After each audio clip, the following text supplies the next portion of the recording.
il faut se préparer au mois de Elul. Ce Shabbat, on lira Be'ezrat Hashem Parashat Devarim. Et mis à part ça, ce Shabbat, elle s'appelle Shabbat Chazon, au nom de la Haftara qu'on va lire ce Shabbat. Alors il y a des halachot qui commencent à partir d'aujourd'hui, et j'explique.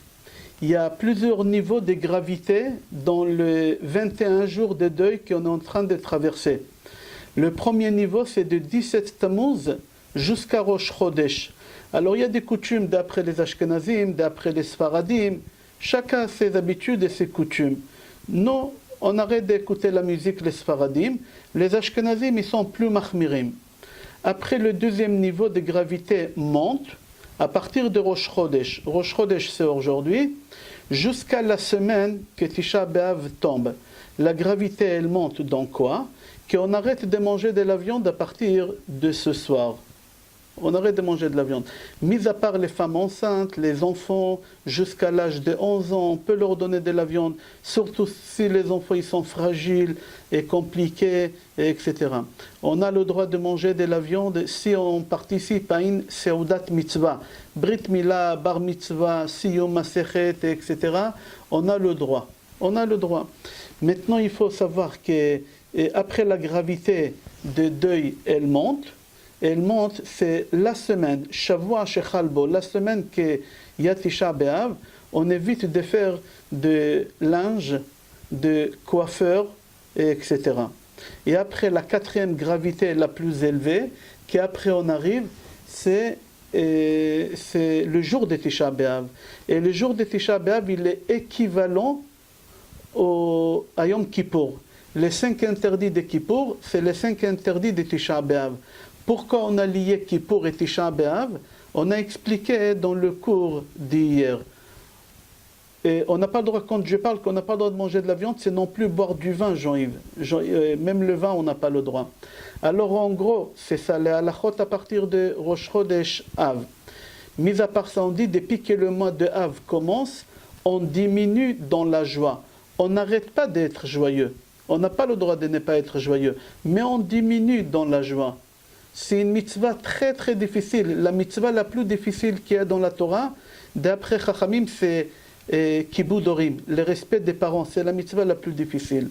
La deuxième mitzvah la plus difficile, c'est d'être joyeux. C'est pas facile d'être joyeux, mais c'est une mitzvah d'être joyeux. Jusqu'ici, c'est concernant le mois de Av. Et là, on va attaquer la paracha et on va parler de notre paracha dans chapitre Gimel, chapitre 3. Pasuk Aleph, Akadosh Baruch Hu demande à Moshe Rabbeinu de sortir en guerre contre Og.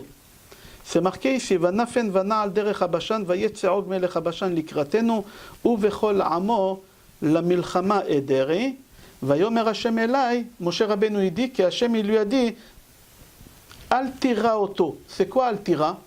Il ne faut pas avoir peur de Og, n'aie pas peur de Og. Pourquoi? Je vais te le mettre entre tes mains. Lui et tout son peuple, et tout son pays. Et tu lui feras qu'est-ce que tu as fait la guerre il y a quelques mois contre Sichon Melech HaEmori, Asher Yoshev Becheshbon. Alors ici on voit qu'Akadosh Baruch Hu dit à Moshe Rabbeinu de sortir en guerre contre Og, et Hachem lui dit il ne faut pas avoir peur. À qui on dit il ne faut pas avoir peur? À quelqu'un qui a peur. Quelqu'un qui a peur, on le dit n'aie pas peur. Moshe Rabbeinu il a peur de sortir en guerre contre Sichon. Il faut comprendre pourquoi Moshe Rabbeinu il a peur, puisque quelques psukim avant, dans la paracha d'avant, quand les explorateurs ils sont venus, ils ont dit au Béné Israël qu'il ne faut pas y aller en Israël, parce que là-bas il y a des géants, il y a des géants là-bas, il y a des peuples, Achiman, Shishai, Talmai, on ne pourra pas contre eux, il ne faut pas sortir en guerre. Les Béné Israël ils avaient peur. Pourquoi ils avaient peur? C'était le jour de Tisha B'Av. On a expliqué que toujours on a des peurs le jour de Tisha B'Av. Alors Béné Israël, ils n'ont pas voulu partir parce qu'ils avaient peur. Les Meraglim, ils leur ont fait peur. Qu'est-ce qu'il a fait Moshe Rabbeinu? Moshe Rabbeinu, il va voir les Béné Israël et il leur dit, mais je ne comprends pas de quoi vous avez peur. Pourquoi vous avez peur d'y aller en Eretz Israël? D'accord, en Eretz Israël, il y a des géants, il y a là-bas des monstres. Il les a appelés des monstres, il y a là-bas des monstres. N'ayez pas peur. il est calme, Moshe Rabbeinu. Il leur dit, est-ce qu'Akadosh Baruch Hu, il a un problème de faire un trou dans l'estomac de tous ces personnes qui habitent en Eretz Israël? Est-ce qu'Hachem, il a un problème de leur donner un petit microbe et les exterminer? Hachem, il n'a pas de problème. Alors je ne comprends pas de quoi vous avez peur. Vous avez vu tout ce qu'Hachem, il a fait en Égypte, à Paro et à son peuple, et vous êtes en train de poser encore des questions. Est-ce qu'on sort en guerre et on ne sort pas? Est-ce qu'on rentre en Eretz Israël ou on ne rentre pas en Eretz Israël?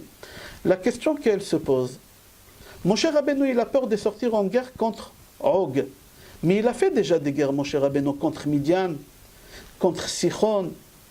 Bnei Israël, ils avaient peur, et Moshe Rabbeinu, il les rassure, il leur dit, n'ayez pas peur, sortez en guerre. Alors pourquoi toi tu as peur maintenant? Si toi tu dis au Bnei Israël, regardez tous les miracles que vous avez eus en Égypte, Hachem il ne va pas vous laisser tomber. Et ici dans le passouk, Akadosh Baruch Hu dit à Moshe Rabbeinu, noir sur blanc, n'aie pas peur, sors en guerre, tu vas les gagner. Comme je t'ai fait gagner Sichon, tu vas gagner aussi Og. Alors il faut comprendre c'est quoi la peur qu'il avait Moshe Rabbeinu. Mis à part ça, qui s'est rapporté dans Gemara Nida, que Sichon, c'était le frère de Og. Alors ils avaient à peu près la même puissance. S'ils avaient la même puissance, et toi Moshe Rabbeinu, tu as gagné facilement Sichon, de quoi tu as peur de sortir contre Og? Pourquoi tu as peur? Sors en guerre. Certes, la dimension corporelle de Og, ce n'était pas la même chose que Sichon. Il ne faut pas banaliser le corps qu'il avait Og. Og, il était spécial. On dit que Og, pour arriver au cheville de Og, il fallait sauter très haut. Où il fallait sauter très haut, c'est marqué comme ça. Pardon, j'accepte les gens. C'est marqué comme ça. Que Og, il était tellement grand que quand Moshe Rabbeinu il est sorti en guerre contre Og, Moshe Rabbeinu il faisait 5 mètres d'auteur. Moshe Rabbeinu il a pris un bâton de 5 mètres et Moshe Rabbeinu il a sauté à l'auteur de 5 mètres. C'est-à-dire que Moshe Rabbeinu il lui fallait à peu près 18 mètres pour arriver aux chevilles de Og. C'est-à-dire Og il était géant. Certes son frère Sichon il n'était pas aussi grand, mais quand même il était grand, mais pas comme Og. Mais il faut comprendre pourquoi Moshe Rabbeinu il avait peur. Pourquoi Moshe Rabbeinu il avait peur? Tu as rassuré les Béné Israël qu'il ne faut pas avoir peur d'aller en Eretz Israël. Il faut partir en Eretz Israël. Comme Hachem il vous avait fait des miracles en Égypte, Hachem il vous fera des miracles en Eretz Israël. Ici aussi, toi, Moshe Rabbeinu, on te pose la question. Si Hachem il t'a fait des miracles contre les autres nations, pourquoi Hachem il ne va pas te faire des miracles ici contre Og? Certes, Og il avait des dimensions. Tu imagines la taille qu'on vient de dire. Imagine la taille des chaussures de Og. Comment il devait être énorme ces chaussures. Moshe Rabbeinu il avait peur. Il faut comprendre pourquoi Moshe Rabbeinu il avait peur. Mis à part ça, c'est marqué dans la Torah, le lit de Og où il dormait, il était fait avec quoi? Le lit de Og il était fait en fer. C'est marqué mi barzel. Barzel. Son lit, c'était un lit en fer. Pourquoi? Parce qu'il ne pouvait pas dormir dans un lit en bois. S'il aurait dormi dans un lit en bois, le lit serait cassé, il aurait tombé. Alors il fallait dormir sur un lit en fer parce que tellement il était fort, tellement il était baraqué, tellement il pesait lourd. Alors Moshe Rabbeinu, certes, il avait peur. Moshe Rabbeinu, il avait peur. Mais il faut comprendre de quoi Moshe Rabbeinu, il avait peur. De quoi? Toi, tu rassures les Béné Israël qu'il ne faut pas avoir peur. Et toi, maintenant, toi, tu as peur de sortir. La réponse, elle est connue, parce qu'on l'a posé plusieurs fois cette question. La réponse, elle est connue. Tout simplement, Moshe Rabbeinu, il n'avait pas peur de Og. Il n'avait pas peur de sa taille, de sa dimension. Moshe Rabbeinu, il avait peur de ses mérites. Og, il avait un mérite. Il a fait quelque chose.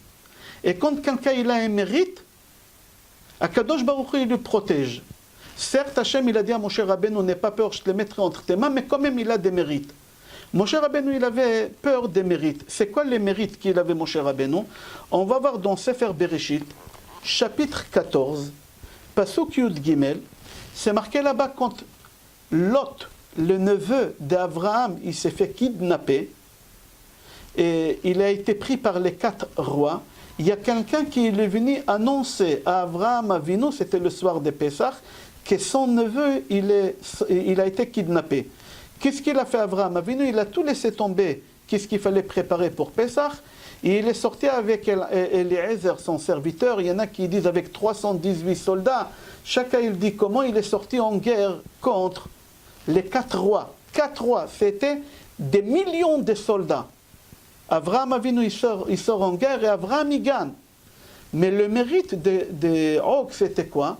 Que Og, il a dit à Abraham Avinu, il a prévenu Abraham Avinu que son neveu, il s'est fait kidnapper. Qu'est-ce qu'il fait Abraham Avinu? Il sort en guerre. Abraham Avinu, il gagne.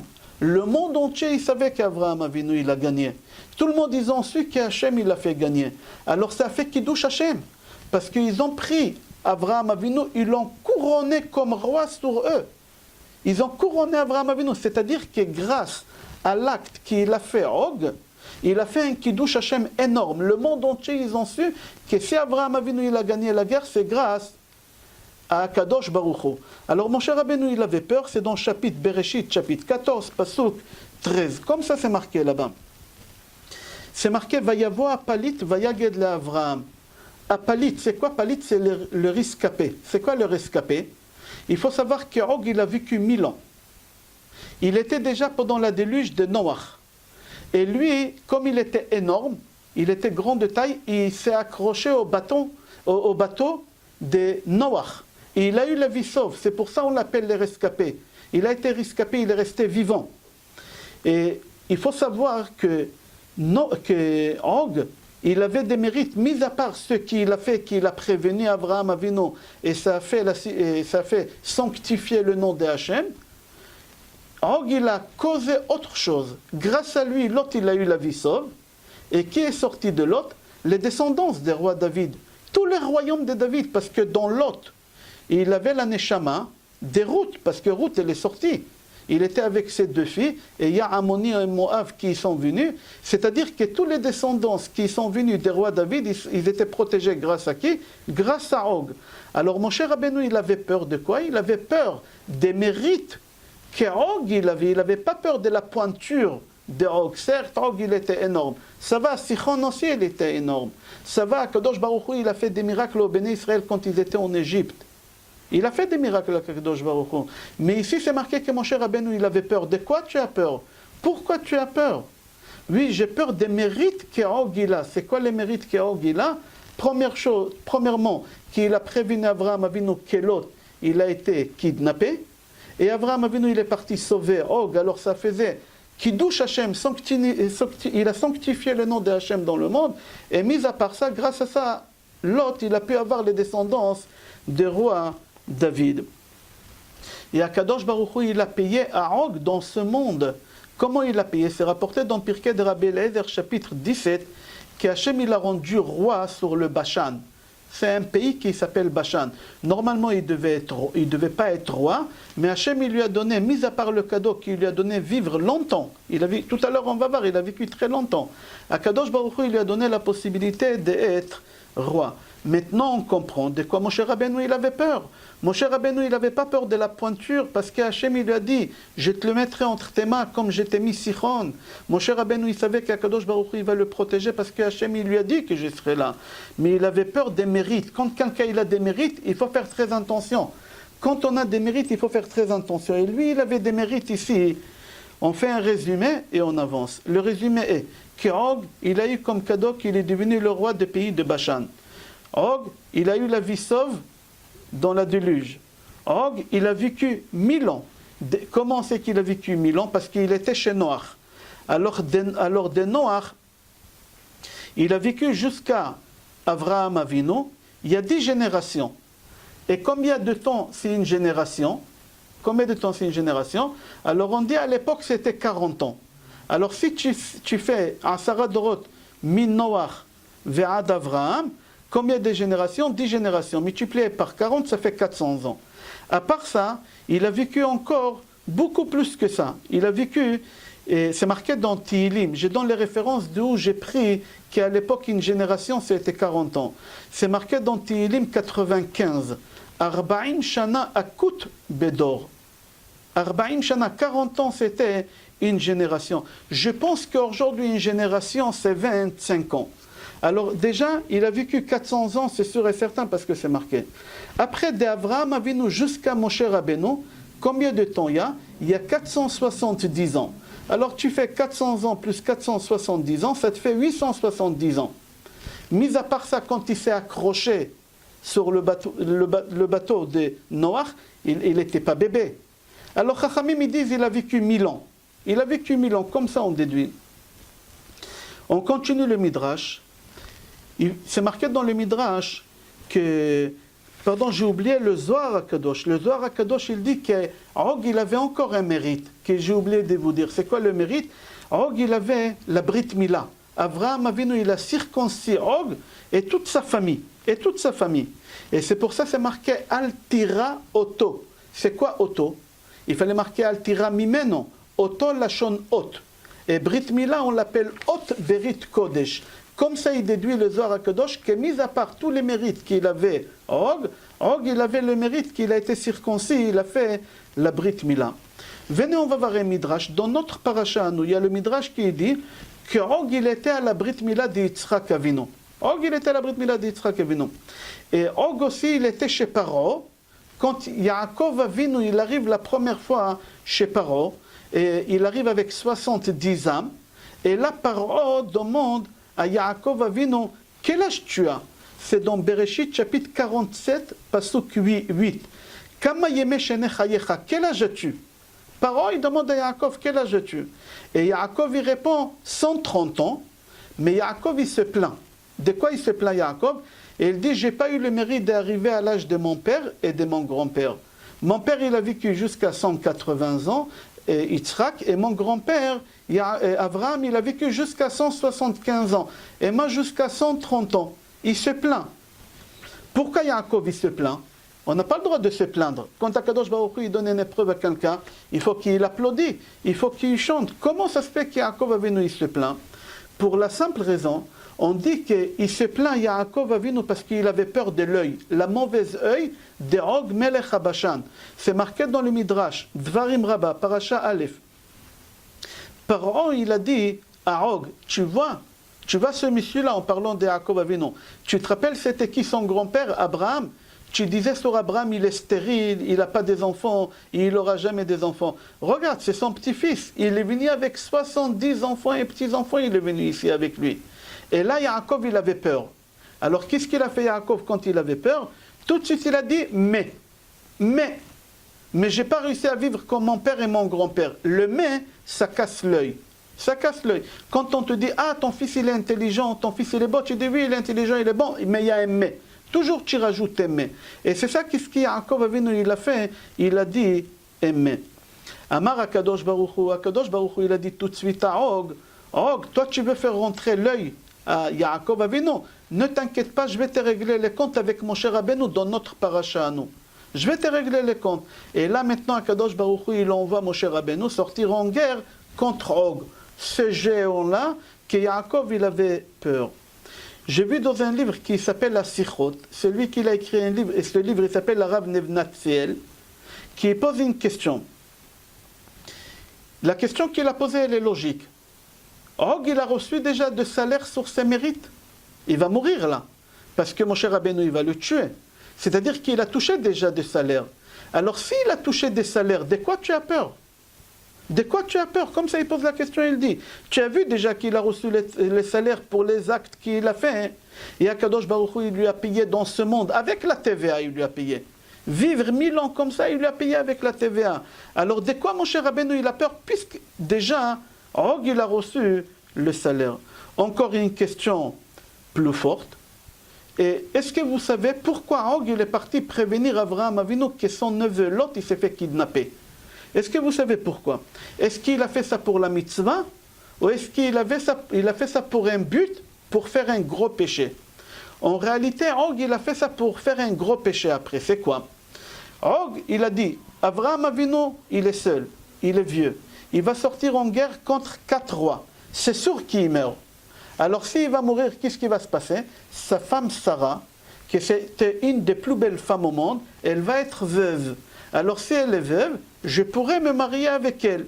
C'est-à-dire tout le travail qu'il a fait Og, son but à lui c'était quoi? C'est de pouvoir épouser Sarah. Il a ramené à l'abattoir Avraham Avinu, il l'a ramené vers un mort sûr pour pouvoir épouser Sarah. Est-ce que toi tu appelles ça une mitzvah? Est-ce que tu appelles ça une mitzvah? C'est pas une mitzvah. C'est une mitzvah enveloppée dans un avera. Dans une avera, c'est une mitzvah développée qui est enveloppée avec une avera. Il faut comprendre qu'est-ce qui s'est passé. Et mis à part ça, Kadosh Baruch Hu, il le paye. C'est quoi la mitzvah qu'il a fait? Il a fait la sanctification des noms de Hachem. Grâce à lui, les descendants de David, ils viennent. Il faut comprendre, c'est quoi ça? Lui, ses pensées à lui, c'était pas pour la mitzvah. C'était pas... Par hasard, il y a une mitzvah qui est venue, que le nom de Hachem, il a été sanctifié. Par hasard, il a eu cette occasion-là, que la descendance de David, il est venu. Mais est-ce que Hachem, il paye à quelqu'un? Est-ce que Hachem, il paye à quelqu'un quand il fait un péché, et en même temps, il y a une mitzvah qu'elle vient? Og, il dit à Avraham Avinu, va en guerre contre les 4 rois. Dans sa tête, il était sûr et certain qu'Avraham Avinu, il va mourir. Il a dit, si Avraham Avinu, il va mourir, je vais épouser sa femme et je vais me marier avec elle. Pourquoi? Parce que Og, il faisait Sheva mitzvot bnei Noach. Et dans les Sheva mitzvot bnei Noach, on n'a pas le droit de tuer quelqu'un, tout simplement. Alors il n'a pas tué. Alors il a dit, je l'envoie en guerre, et il va mourir là-bas, et comme ça je peux prendre sa femme. Parce que chez eux, il y a une autre mitzvah, parmi les 7 mitzvot, qui ne peuvent pas prendre une femme mariée. Ils n'ont pas le droit de prendre une femme mariée. Ils ne peuvent pas violer, ils ne peuvent pas faire des choses comme ça. C'est-à-dire le but des Og, c'était piéger Avraham Avinu pour qu'Avraham Avinu y meure. Ce n'était pas une mitzvah. C'était pas une mitzvah. Au contraire, c'était pour faire une avera. Ok, suite à ça, il y a Kiddush Hashem qui est sorti. La sanctification de Hashem, elle était là. Mais quand même, il a reçu un salaire énorme. Il est devenu roi sur Bashan, il a vécu 1000 ans, il a eu beaucoup de cadeaux suite à ça. À tel point que même mon cher Rabbeinu, il a peur de sortir en guerre contre lui, parce qu'il a un mérite. Imagine, non, combien Hachem il va nous payer quand on fait une vraie mitzvah. Imaginons, lui il a fait une avera, mais Akadosh Baruch Hu, il ne veut pas rester redevable à personne. Hachem il ne veut pas rester redevable à personne. Akadosh Baruch Hu, il préfère leur payer ici dans ce monde et ne rien devoir à personne pour le monde futur. Jusqu'ici on a parlé de la paracha.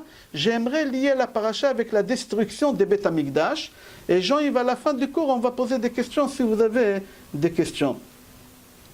J'aimerais parler de la destruction des Beth Amikdash. On a eu le premier Beth Amikdash qui a été construit par le roi Salomon et qui a été détruit par Nebuchadnezzar.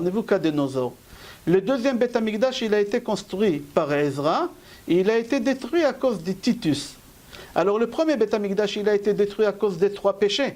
Gilui arayot shfichut damim et avodah zara, parce que les Juifs à l'époque, ils ont fait les incestes, l'assassinat et l'idolâtrie. Akadosh Baruch Hu, il a pardonné après 70 ans. Le deuxième Beth Amikdash, à cause d'un seul péché, ça fait 2000 ans qu'Akadosh Baruch Hu ne veut pas nous pardonner encore. C'est quoi la haine gratuite? Maintenant, il faut savoir qu'il y a une règle. Quand Hachem il donne à quelqu'un une mission, cette personne, elle doit avoir un mérite. Elle doit avoir un mérite. Nebuchadnezzar, pour pouvoir détruire le Beth Amikdash, il fallait qu'il ait un mérite. Il fallait qu'il ait un mérite. C'est-à-dire, si Nebuchadnezzar il a détruit le Beth Amikdash, il avait un mérite. C'est quoi le mérite qu'il a eu Nebuchadnezzar pour détruire le Beth Amikdash? Tout à l'heure, on va voir c'était quoi le mérite que Titus il a eu. Il a fait une bonne action. Suite à ça, Hachem ne donne pas à n'importe qui détruire le Beth Amikdash. Il y a beaucoup de gens qui ont voulu détruire le Beth Amikdash et ils n'ont pas réussi. Hachem ne donne pas cette chance à tout le monde. C'est une chance de pouvoir faire une mission que Hachem il veut que quelqu'un il la fasse. Alors j'aimerais comprendre c'est quoi le mérite qu'il a eu Nebuchadnezzar. C'est marqué dans Jérémie, chapitre 12, pasuk 1. Madoua derech reshaim tzalecha. Rashi il explique Hachem, j'aimerais savoir pourquoi Nebuchadnezzar, ce rachat, ce mécréant, il a eu le mérite de détruire le Beth Amikdash. J'aimerais savoir. C'est la question que Jérémie lui-même il pose la question. Certainement vous posez la question. Alors Hitler, alors Paro, Alors tous ces gens-là, ce n'est pas le moment de rentrer dans cette discussion, mais il y a une règle. Quand quelqu'un fait une mission que Hachem il lui a donnée, parce qu'il a fait une bonne action, parce que Hachem il veut le payer dans ce monde, mais Hachem il le payera dans l'autre monde pour tout le mal qu'il a fait à part ça. Alors Jérémie pose la question à Hachem, Lama derech reshaim tzalecha? Pourquoi Nebuchadnezzar il a eu ce mérite de pouvoir détruire les Beth Amikdash? Qu'est-ce qu'il a fait comme bonne action? Et Akadosh Baruch Hu il répond à Jérémie, c'est rapporté dans Gemara Sanhedrin, page 96. Al arba psiot she'alach lichvodo. Une histoire. Écoutez l'histoire, qu'est-ce qui s'est passé? À l'époque de Nebuchadnezzar, avant qu'il était roi, il y a un roi en Babylonie que Akadosh Baruch Hu il lui a donné une maladie sur son visage, il ne pouvait plus continuer. C'est son fils qui a pris sa place. Et le fils, il n'a pas honte de son père. Le fils, il n'a pas honte de son père. Et les rabbinim, ils parlent beaucoup de ça dans le Talmud. Combien quelqu'un qui n'a pas honte de ses parents, combien de louanges, etc. Ok, lui, il s'appelait Mardok ben Beladen. Comme ça, il s'appelait ce roi-là. Ce roi-là, écoutez l'histoire, qu'est-ce qui s'est passé? Il devait se reposer l'après-midi, c'était 14 heures.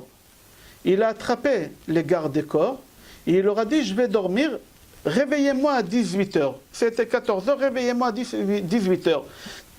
Mais n'oubliez pas, vous me réveillez à 18 heures, comme ça c'est rapporté. Ils lui ont dit d'accord. Et le roi, il est parti dormir. Ce roi-là, Mardok, il est parti dormir. Venez, on va laisser le roi dormir. Et on va voir une histoire que vous connaissez, c'est pour ça que je vais la raconter vite. Il y a un roi d'Israël, l'histoire elle est rapportée dans Gemara Brachot, page Yud Amud Aleph. Chizkiya Amelech, il était mourant, il était en train de mourir. Et le prophète Eshayahu ben Amoz, il est venu lui faire sa dernière prière. Et quand il lui fait la dernière prière, Eshayahu ben Amoz, il lui dit, prie, parce que tu vas mourir et tu ne vas pas vivre. Tu vas mourir dans ce monde et tu ne vas pas vivre dans le monde futur. Pourquoi on ne va pas rentrer? Vous savez pourquoi on a parlé déjà de ça plusieurs fois. En fin de compte, Akadosh Baruch Hu, il lui a donné encore 15 ans de vie. Parce qu'il a prié, Akadosh Baruch Hu, il a donné au roi Chizkiyahu, il lui a donné encore 15 ans. Toute cette histoire, elle se passe quand le roi, il dort, entre 14h et 18h. Là, Akadosh Baruch Hu, il a dit à Chizkiyahu, je te rajoute 15 ans. Alors lui, il demande à Hachem, donne-moi un signe que tu m'as rajouté 15 ans sur ma vie. Qu'est-ce qu'il fait Hachem? Hachem, il recule le soleil de combien de temps? De 10 heures, je crois. Pardon, de 8 heures. Hachem, il recule le soleil de 8 heures. C'est-à-dire, au lieu que ça soit 18 heures, 8 heures avant, c'était combien, Jean-Yves? Aide-moi, j'ai perdu ici. C'était combien? Pardon, je vais le trouver. À 8 heures du matin. À 8 heures du matin, d'accord? Alors tous les esclaves, les serviteurs, ils voient que la montre, elle a fait reverse des 10 heures, elle a fait des reverses des 10 heures, et maintenant il est 8 heures du matin de même jour, ils étaient embêtés, qu'est-ce qu'on fait? Le roi, il a dit qu'on le réveille à 18 heures, mais la montre, elle est revenue maintenant où? Elle est revenue à 8 heures du matin. Ils ont décidé de le laisser dormir. C'était 18 heures, ils l'ont laissé dormir. À 18h15, le roi, il se réveille, et il voit dans sa montre qu'il est 10h15 et qu'il est 8h15. Il ouvre la fenêtre et il voit le soleil. Et il a dit, on ne peut pas avoir confiance sur ces gens-là. Je leur ai dit de me réveiller, j'ai dormi 1 journée et demie. Lui, il a cru qu'il a dormi toute la journée et encore le lendemain. 1 journée et demie. Il a dit, je les tue. Et au moment qu'il est sorti, ses gardes-corps, ils lui ont dit non. Il s'est passé quelque chose. La montre, elle a fait reverse. Pourquoi la montre, elle a fait reverse? Ils lui ont dit, on ne sait pas. Et lui, il ne les a pas cru, il est parti se renseigner. À la fin, il a entendu qu'Akadosh Baruch Hu, il a fait un miracle à Chizkiyahu Amelech pour lui prouver qu'il lui a rajouté 15 ans. Akadosh Baruch Hu, il a fait reculer la montre. Il a fait reculer la montre du monde entier. Il a reculé la montre. Alors, qu'est-ce qu'il fait? Le roi, il a décidé d'envoyer un courrier au roi d'Israël pour lui faire des louanges. Parce que ce n'est pas n'importe qui Hachem, il ramène la montre comme ça 8 heures après, c'est pas 10 heures avant, c'est pas n'importe qui. Alors qu'est-ce qu'il fait? Il appelle le scribe, c'est lui qui écrit le courrier. C'était qui écrivait les courriers à l'époque? Nebuchadnezzar. Mais Nebuchadnezzar, il n'était pas là, il y a son remplaçant. Alors le roi, il demande au remplaçant d'écrire une lettre au roi d'Israël pour lui faire des louanges et lui dire Refoua Shlema parce qu'il était malade. Et quand il a fini d'écrire la lettre, et la lettre elle est partie, il y a Nebuchadnezzar qui arrive. Et Nebuchadnezzar demande au scribe qui l'a remplacé, comment tu as écrit la lettre? Comment tu as écrit la lettre? Alors il lui a dit, j'ai commencé comme ça. Shalma le Malka Chizkia, bonjour au roi Chizkia. Shalom le Karta de Yerushalayim, bonjour à la ville, la paix à la ville de Jérusalem. Shalom le Elah Rabba, paix au grand Dieu du monde. Alors Nebuchadnezzar dit, mais c'est pas comme ça qu'on écrit une lettre. Si tu appelles Dieu le grand Dieu du monde, tu l'écris à la fin. Il faut ramener la lettre. Il faut ramener tout de suite la lettre, il faut changer. C'est pas honorable pour Dieu de le mettre à la fin. Il faut mettre Dieu au début. Qu'est-ce qu'il fait Chizkia? Il court derrière pour ramener la lettre. Il fait 4 pas, et il y a l'ange Gabriel qui l'attrape, il lui dit, tu n'avances pas encore un pas. Pourquoi? Parce que c'est un mérite. Il est parti faire quelque chose pour Hachem, pour honorer Hachem. En fin de compte, il a récupéré la lettre, et il a changé, il a écrit comme ça Nebuchadnezzar dans la lettre. Shalma le Elah Rabba, la paix pour le grand Dieu du monde. Shalom le Karta de Yerushalayim, la paix pour la ville de Yerushalayim. Shalma le Malka Chizkia, la paix pour le roi Chizkia. Ok, il a ramené la lettre, il a changé, et maintenant parce que lui, il a fait cet acte-là pour sanctifier le nom de Hachem, pour honorer Hachem, pour mettre son nom en première position, Akadosh Baruch Hu, il lui a donné tous ces cadeaux. C'est quoi? De pouvoir détruire le Beth Amikdash, de pouvoir détruire le Beth Amikdash. Il y en a des commentateurs qui disent, heureusement que l'ange Gabriel il a arrêté, parce que s'il aurait fait plus loin que ça, s'il aurait fait un pas de plus, Chaz v'Shalom, le peuple juif, il aurait été exterminé. Mais il y a un midrash qui dit qu'il a fait 3 pas, pas 4 pas. 4 pas. Et c'est pour ça, ces 3, son fils, son petit-fils et son arrière-petit-fils, ils ont régné sur la calotte du monde. Lui, déjà, il a régné sur la calotte du monde, Nebuchadnezzar. Et aussi son fils, son petit-fils et son arrière-petit-fils, il s'appelait son fils Évil, Mardor et Balshazzar. Ils ont régné sur la calotte du monde. D'après la vie qui dit qu'il a fait 3 pas. À Chafetz Chaim, il n'est pas d'accord. Et aussi c'est rapporté chez le Maggid Mevlik Mir. Le Maggid Mevlik Mir et à Chafetz Chaim, ils disent en réalité, il a fait 3 pas et demi. Et c'est pour ça qu'il a eu 3 enfants et demi qui ont régné sur la calotte du monde. C'est qui les 3 et demi? Les 3 on a cité. Et qui c'est il a régné que la moitié? Vous la connaissez, c'est une femme. C'est Vashti Amalka. Vashti Amalka, elle a régné que la moitié du temps qu'elle devait régner. Il y a l'ange Gabriel qui est venu et qui a fait en sorte qu'Achashverosh il la tue. Pourquoi l'ange Gabriel? Parce que l'ange Gabriel, il était mêlé à cette histoire. Alors c'est pour ça l'ange Gabriel, il était là pour couper le royaume de Vashti. Pourquoi? Mis à part ça, on dit, si Vashti elle aurait régné une reine entière, on n'aurait pas eu le Beth Amikdash. Suite à ça, qu'elle est morte Vashti, alors Cyrus, il a appelé Ezra, Sofer, Nehemia, il les a envoyés à Yerushalayim, il leur a donné de l'argent pour construire le Beth Amikdash. Jusqu'ici, Nebuchadnezzar, le premier Beth Amikdash, quel mérite il a eu Nebuchadnezzar pour détruire le Beth Amikdash? Il faut avoir un mérite de faire du mal. C'est-à-dire, on ne va pas appeler ça faire du mal, il faut mériter, il faut avoir un mérite d'être le messager de Hachem, que ce soit en bien ou en moins bien. Il faut avoir un mérite, il a fait une bonne action, Hachem il l'a payé ici. Ok, suite à ça, ils ont détruit le Beth Amikdash, il s'est passé ce qui s'est passé pour le premier Beth Amikdash. Ok. La question qu'elle se pose, Titus, c'est Rome, l'Italie, les Romains, quel mérite ils ont eu pour pouvoir détruire le deuxième Beth Amikdash? On a répondu sur le premier Beth Amikdash. Alors il faut savoir, c'est rapporté dans Gemara Gittin, page Nun Zain Amud Bet. Là-bas la Gemara dit que Yerushalayim elle a été encerclée. On ne pouvait ni sortir ni rentrer. Pourquoi? Parce qu'à Yerushalayim, on avait des voyous qui ne voulaient pas qu'on fasse la paix avec les Romains. Et c'est lui qui sortait à Yerushalayim, on le tuait. Et à l'extérieur, qui l'a encerclé Yerushalayim? Les Romains. Il y a un Rav qui a réussi à sortir. Rabbi Yochanan, il est sorti et il est parti voir directement le général le général des Romains. Il s'appelait Aspasianos. Il est parti voir Aspasianos et il lui a dit « Bonjour, monsieur le roi, bonjour, monsieur le roi ». 2 fois. Alors Aspasianos, qui était général, il lui a dit « Je dois te tuer sur les champs pour 2 raisons. La première raison, tu m'appelles roi, c'est une trahison. Je ne suis pas le roi, il y a un roi à Rome, moi je suis qu'un général. Si quand tu es un roi, tu couronnes quelqu'un comme roi, on t'enlève la tête. Je dois t'enlever la tête parce que tu m'appelles roi.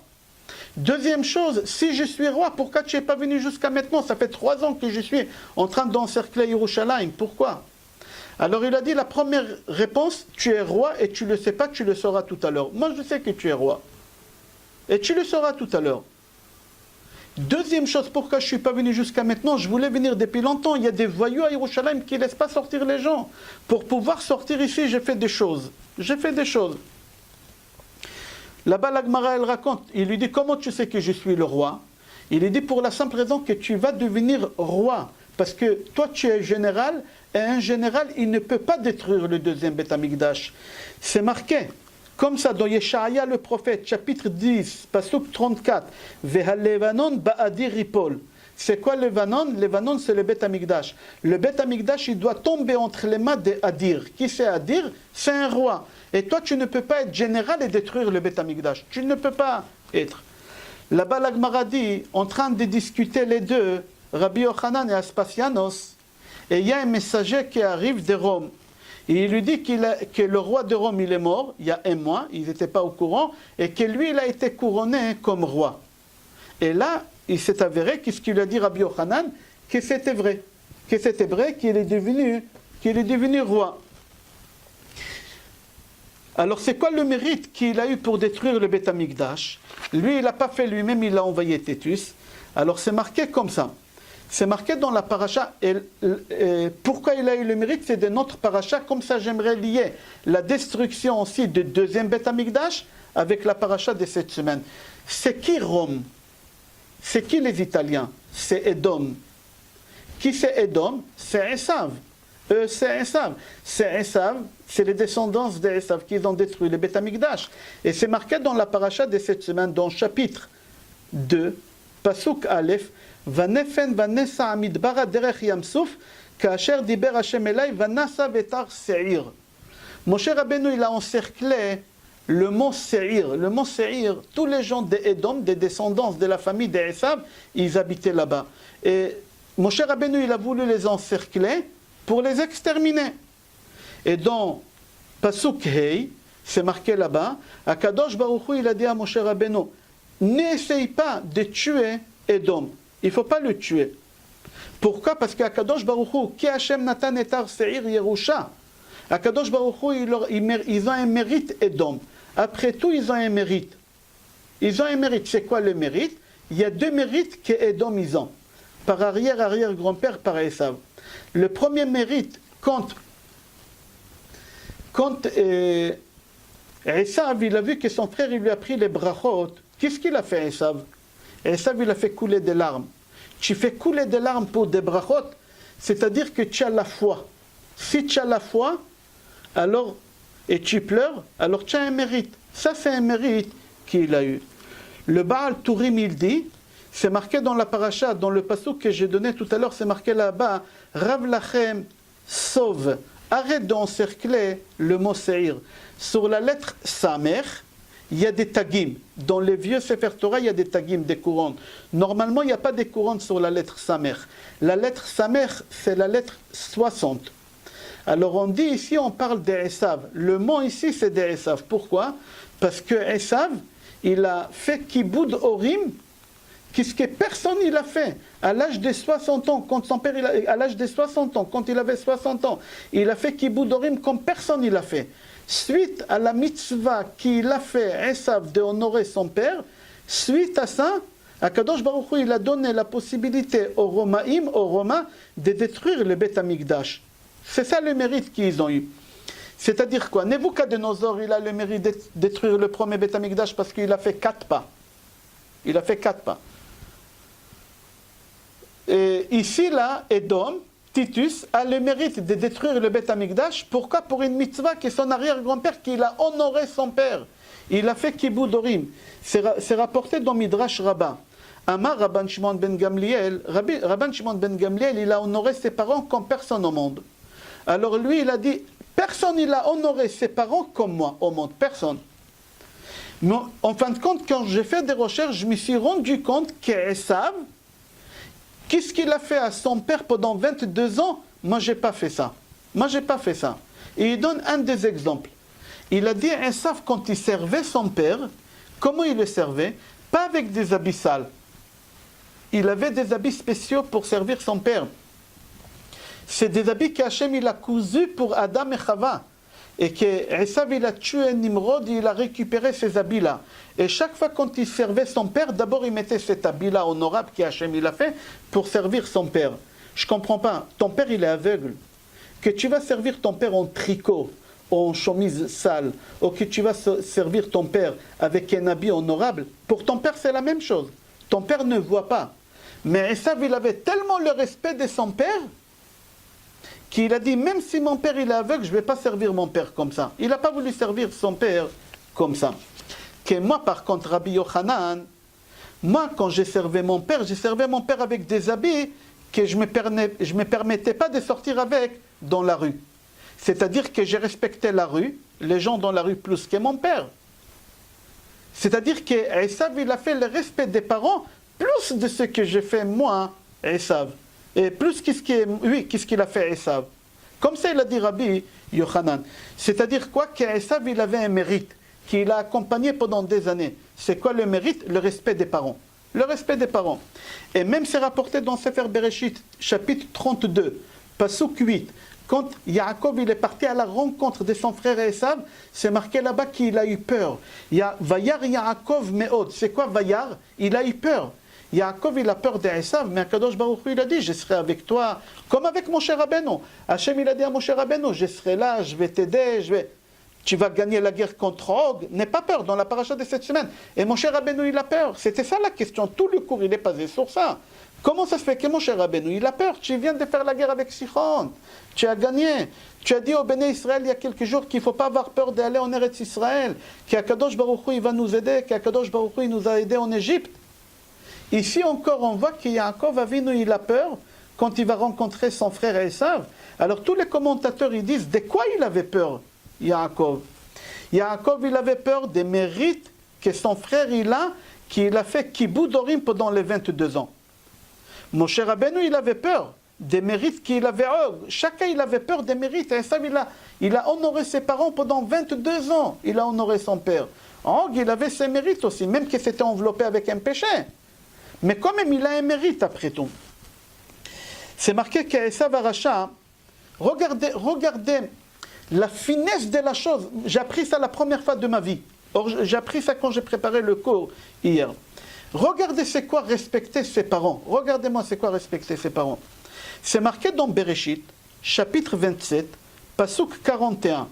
Esav il a dit, Yekrevu yeme evel avi, ils vont s'approcher les jours des deuils de mon père, et je tuerai Yaakov mon frère. Alors il y a des commentateurs qui disent, c'est-à-dire quoi? Ils vont s'approcher le jour de la mort de mon père. J'attends que mon père il va mourir. Non, je vais approcher. Je vais tuer mon père pour pouvoir tuer mon frère et ne pas faire du mal à mon père. Qui ne voit pas qu'un frère il a tué. Vous imaginez? Esav, tellement il a respecté son père, il a dit, je tue mon père pour pouvoir tuer mon frère, pour que mon père il ne voit pas comment ces deux enfants ils se tuent. Tu appelles ça Kiboudorim? C'est exactement ce qu'il a fait Nebuchadnezzar. Pardon, pas Nebuchadnezzar, Og, il a fait une mitzvah enveloppée dans un gros péché. Il est venu prévenir Abraham que l'autre il est parti en guerre, mais c'était enveloppé dans un gros péché. Pouvoir prendre sa femme, Sarah, pour lui. Ici, Esav, qu'est-ce qu'il fait? Il fait un gros péché, il tue son père, la personne qui a respecté et a honoré son père le plus au monde. Il dit, je vais tuer mon père pour ne pas faire mal à mon père quand il verra que je tuerai mon frère Yaakov. Je répète les références. Les références, ils sont dans chapitre 32, Pasuk 8, chapitre 27, Pasuk 41. Yikrevu yeme evel avi. Quand les jours de deuil de mon père, ils vont s'approcher. C'est-à-dire, je vais l'approcher, la mort de mon père. Et comme ça, je tuerai mon frère Yaakov. C'est quelque chose d'aberrant. Comment c'est possible une chose pareille? Est-ce qu'on arrive à comprendre c'est quoi honorer ses parents, c'est quoi respecter ses parents, à tel point qu'il est d'accord de tuer son père pour que son père ne voit pas comment il tue son frère? Et avec ces pensées-là, il a eu le mérite d'aller détruire le Beth Amikdash, le deuxième Beth Amikdash. Og, avec ses mauvaises pensées, il a eu le mérite d'aller détruire le Beth Amikdash. C'est un mérite, après tout, être le messager d'Hachem. N'y regarde pas qu'est-ce qu'il est parti faire. Mais déjà qu'Hachem t'a nommé comme faire une mission, c'est-à-dire que tu as du mérite. C'est quoi le mérite? C'est quoi ça? Mais c'est enveloppé dans un péché, c'est de pouvoir tuer quelqu'un, Abraham, pour prendre sa femme. Ici aussi, un sav, il a honoré son père, à tel point qu'il voulait le tuer, qu'il ne voit pas qu'il a tué son frère. C'est aberrant, cette chose-là. Il faut comprendre. Rav Dessler dit comme ça dans son livre, que nous, on est descendus en exil pas pour rien. Chaque exil, elle a une raison, et dans l'exil, on va rencontrer la raison pour qu'on est parti en exil. Dans chaque exil. Le premier exil, c'était quoi? On est parti en Égypte. À cause de quoi? À cause de la parole. Parce que Yosef, il a rapporté à son père qu'est-ce que son frère, ils ont dit. Alors, qui c'est le libérer? C'est lui qui va libérer les bénis Israël de cet exil? Quelqu'un qui est Kvad Peh, Kvad Lashon, Aral Sfatayim, le plus grand bégayeur au monde. Mon cher Rabbeinu, il y a des gens qui bégayent, qui ne peuvent pas dire la lettre avec la langue. Il y a des gens qui ne peuvent pas faire de lire les lettres avec les lèvres. Il y en a qui ne peuvent pas avec la gorge. Il y en a avec les dents. Il y a comme ça, il y a des bégayeurs, des petits, des moyens. Lui, c'était la totale. Pourquoi Hachem, il a pris un messager pour nous faire sortir d'Égypte à cet exil? Rav Dessler, il dit pour la simple raison, pour que tu comprends pourquoi tu es parti en exil. Tu es parti en exil à cause de la bouche. C'est pour ça la fête, elle s'appelle Pessah. Peh, ça veut dire la bouche, Sar, parler. La bouche, elle a parlé. Vous avez dit des choses. Vous avez rapporté des choses. C'est la raison de l'exil. Il faut savoir, nous maintenant on est dans un exil. Quel exil on est? Qui est en face de nous dans cet exil? Ça fait 2000 ans. Qui nous a ramenés en exil? Les Romains. Qui c'est les Romains? C'est Édom. Édom, c'est quoi? L'assassinat. Quand Hachem il a dit au monde entier, vous voulez la Torah? Qu'est-ce qu'ils ont dit? Chacun il a dit qu'est-ce qui est marqué, qu'est-ce qui est marqué. Édom, ils ont dit à Hachem qu'est-ce qui est marqué là-bas. Hachem il leur a dit ne pas tuer. Ils ont dit non, on ne peut pas s'en tuer. C'est-à-dire qu'Édom, c'est l'assassinat. Qui on rencontre aujourd'hui dans l'exil qui on est? On rencontre Édom, le monde occidental, pour nous enseigner quoi? Que nous aussi on était des assassins. Et on est sortis en exil des deuxièmes destructions des Beth Amikdash parce qu'on était des assassins. Et c'est pour ça qu'on est ici en exil, parce qu'on était des assassins. Quand est-ce qu'on était des assassins? Je vais vous expliquer. Il faut savoir que dans les 7 mitzvot de Noach, quand c'est marqué là-bas, n'est pas tuer, ce n'est pas prendre un couteau et tuer quelqu'un, c'est ça.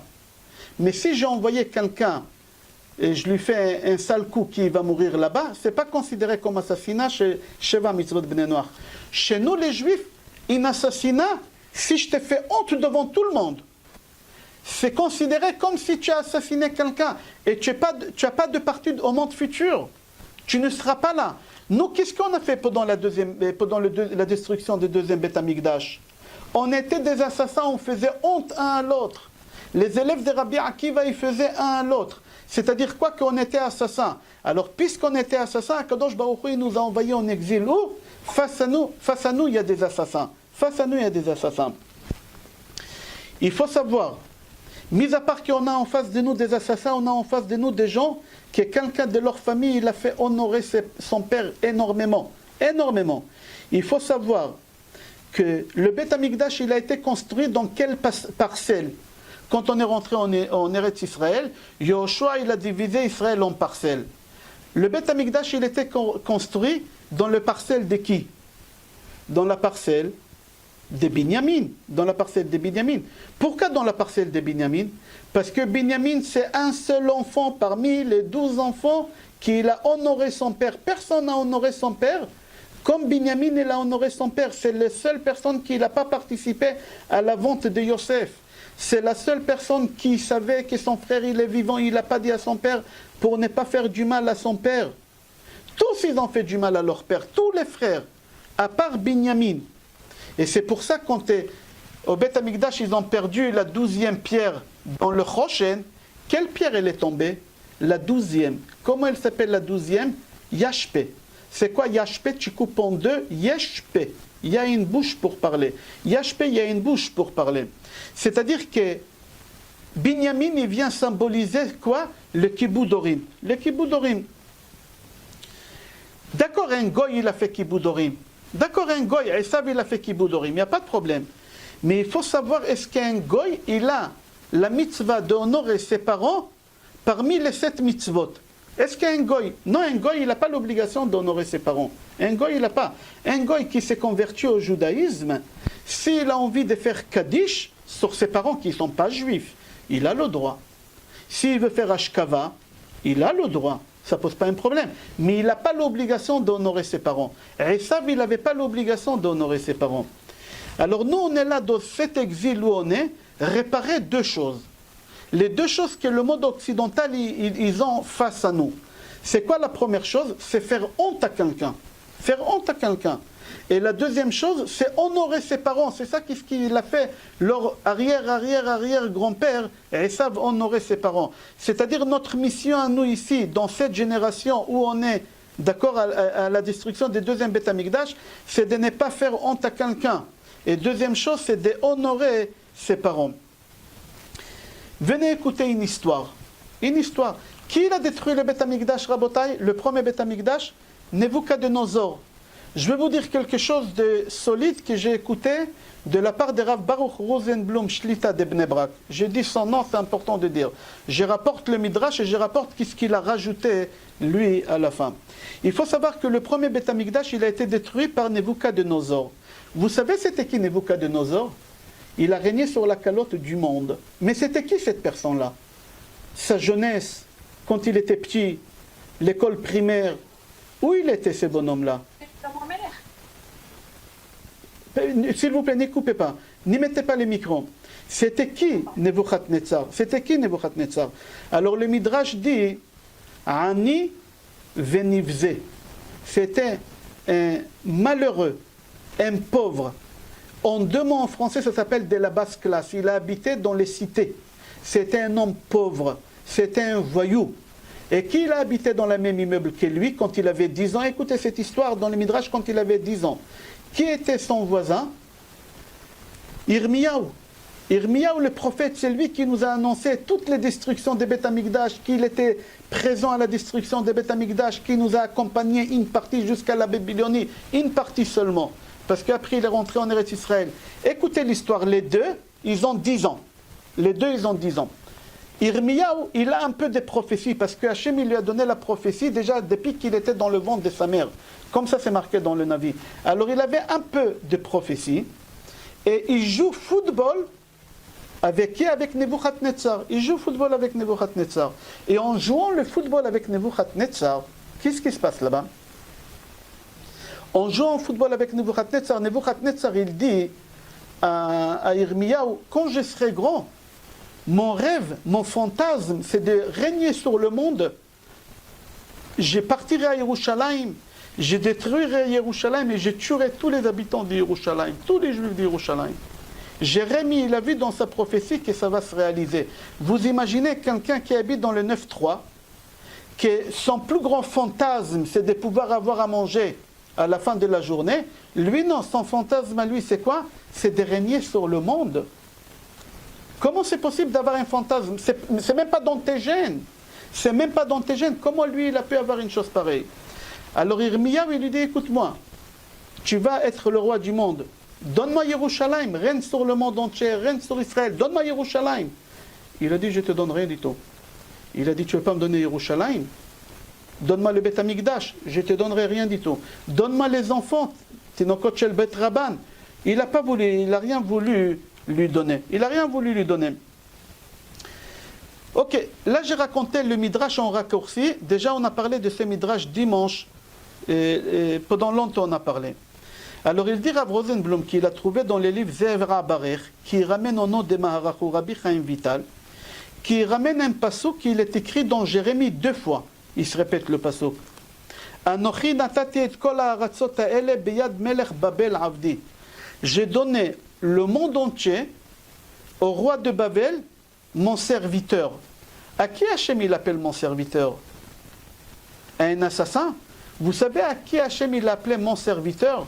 Hachem il a appelé mon serviteur Avraham, Avinu Avdi, Moshe Rabbeinu Avdi, Kalev Avdi, David Amelech, Iyov, Yaakov, Mashiach ben David Avdecha, le Mashiach, on les compte sur une seule main.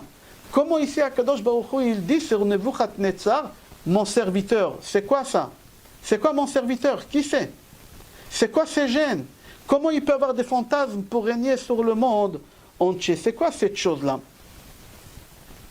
Alors il dit, il faut que tu saches que Shlomo HaMelech, c'est marqué dans le Navi que Shlomo HaMelech, il a donné à la reine Saba tout ce qu'il lui a demandé, Kol Chefza, tout ce qu'il a demandé.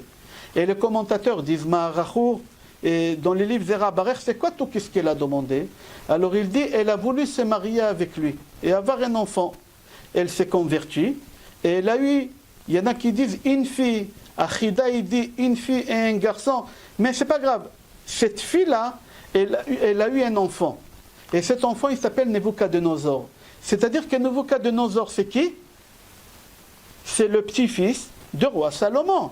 Alors il a des gènes des rois. Alors c'est pour ça, lui, il a le fantasme de régner sur le monde entier. Parce que si c'était un enfant des basses classes, rien dans les gènes, il n'a pas du sang bleu qui coule dans ses veines, jamais il aurait dit ce qu'il a dit à Yirmiyahu. Là, lui, il a demandé cette chose parce que dans ses gènes, il avait ça. Il avait quoi? Il était descendant du roi Shlomo HaMelech.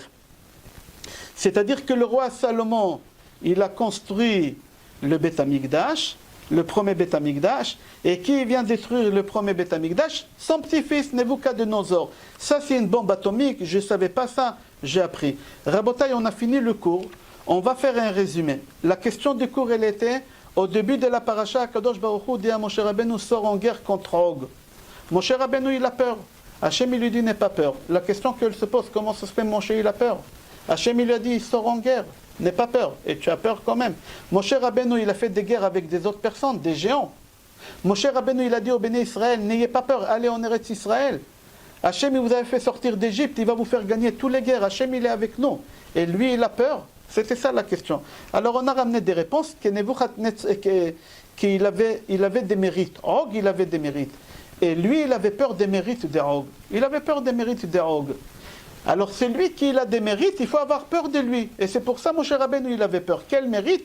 Même que la mitzvah qu'il a fait Og, il était enveloppé avec le péché, qu'il est parti dire à Abraham, que l'autre, il a été kidnappé, c'est pour pouvoir épouser sa femme. Ok, la même chose on a vu chez Nebuchadnezzar.